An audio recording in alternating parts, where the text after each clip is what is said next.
All right, and today's episode we have a 1v1. I'm gonna play as the Warriors of Chaos here against the mighty Greenskins. This is my first real game using the lovely Mirror Guard, which are the new regiment of renown for the Warriors of Chaos. They're kind of a souped-up version of normal Chaos Warriors, a little bit higher defense, a little bit better attack across the board, a little bit higher cost, but you know that's the cost of using regiments of renown. But we also have a nice little flank of halberdiers from Chaos Warrior halberdiers, then a further flank of 2 units of Forsaken. So a lot of really good here. But then we also have the Swords of Chaos, anti-infantry, armored, the flaming attacks as well, armor piercing, so really devastating cav unit, very shock cavalry. Also have a nice giant. Yeah, we went with Prince Sigvald, and we have the Chaos Sorcerer of Fire. So, what are we up against? That's a big question here, right? So we've got a mighty Ragnarok Queen, we've got a Goblin Big Boss, but we have the mighty Grimgore, leading 4 units of Savage Orcs, with 2 back flanking units of Black Orcs and Night Goblin Archers, as well as a Night Goblin Shaman. So let's kind of get things going here, not to mention they also have a giant, so it's always fun to have the Chaos Giant versus the Greenskin Giant. The Chaos Giant is a little bit more stocky than the Greenskin Giant. He does bring a little bit more to bear if we take a look here. 30 armor versus 30 armor, 113. What is it that he's got more of? From what I understand, at least. Oh, they look exactly the same. They must have been fixed in a patch. So, remember that time that ItalianSpartacus was wrong? Oh, wait, that's almost all the time. So, ignore the previous comment about Chaos Giant being a little bit stockier. Speed this up here, get things going here. Went with a lot more Forsaken, thinking that we would be dealing with a little bit more of an actual heavy armor line, but it looks like not as much this time around, which is actually kind of nice to see.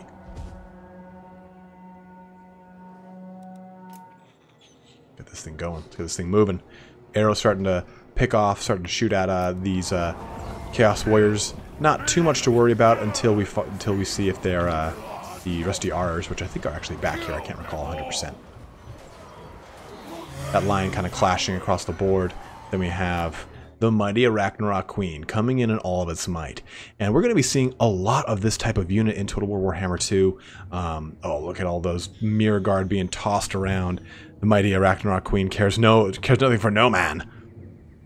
Also have aspiring champions to kind of help boost that line of leadership here. If we take a look over here on the side, I've set up a flank of Forsaken here and here. Micro was a little off. What I would have wanted to have done is flank into the units by now. Really the big thing with Forsaken is that they need that heavy, what's the thing called? Charge bonus. That's one of the best things about them. So a little too hesitant here. I think I could have pushed here and buckled those units quite quickly.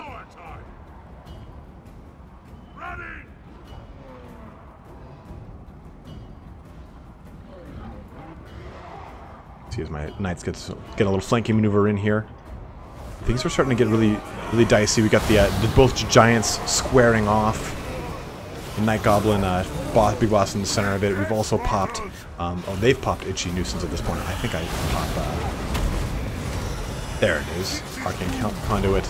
We've got a little Hellstorm coming in here. I don't know why I like that ability. I figured with the recent buffs to fire, it's fun to use. We do have our Swords of Chaos, and too big of an arc, I'd say. They wasted a lot of time back there, but they're going to be doing a rear charge on those Night Goblins.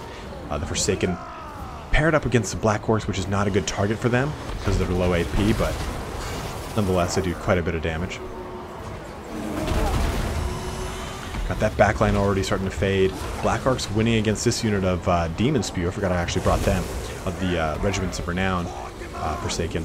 This unit of Forsaken should have got in with those Black Orcs quite quick. Would have been a lot more helpful. But Grimgore's in the thick of it. We've got Prince Sigvald laying on the ground, being teabagged by a couple of Goblin Big Bosses. Charge indeed.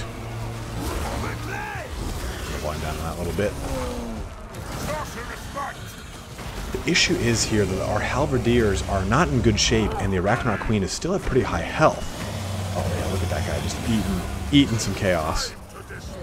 Slam fucking them all over the place. The Mirror Guard, though, still pretty stalwart, staying in the fight.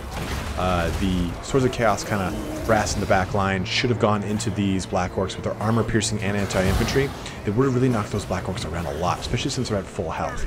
But I wanted to push this back line, keep them disengaged. There it is, Cascading Fire Cloak going off from the Prince Sigvald. Oh, on Prince Sigvald, sorry. Get that armor-piercing mechanic kicking in, trying to take down Mighty Grimgore here. But the Goblin Big Boss is just doing a round of teabagging.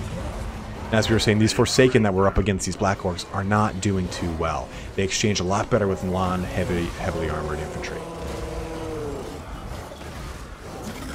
The Battle of the Giants, who shall win?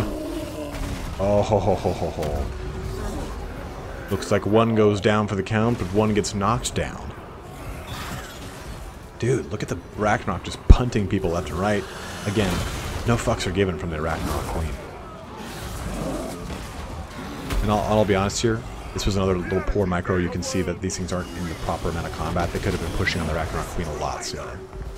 But Prince Sigvald, even though he got a little bit of a nerf and kind of a weird sideways buff, he is still quite tanky. Fending off both the Goblin War Bosses and Grimgore, but going a big push here. The Chaos Giant really on its last leg. Needs that little bit of help, as boom, dead. But I was going for Grimgore to try and push the leadership of the army down the drain, more or less.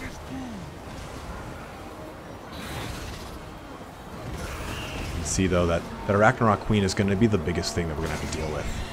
We have the Forsaken, because they are quite fast, chasing down the Night Goblin Shaman.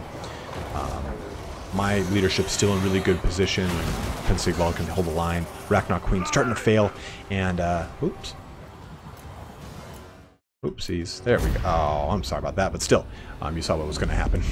We got a total army rout after we got Grimgore down. The Arachnoid Queen fled on both the big bosses, and the Goblin Shaman fled. So by that time, their leadership had been pretty crumpled, and their backline had been fleeing all over this piece. So let's take a look at this post-battle report. What really did well?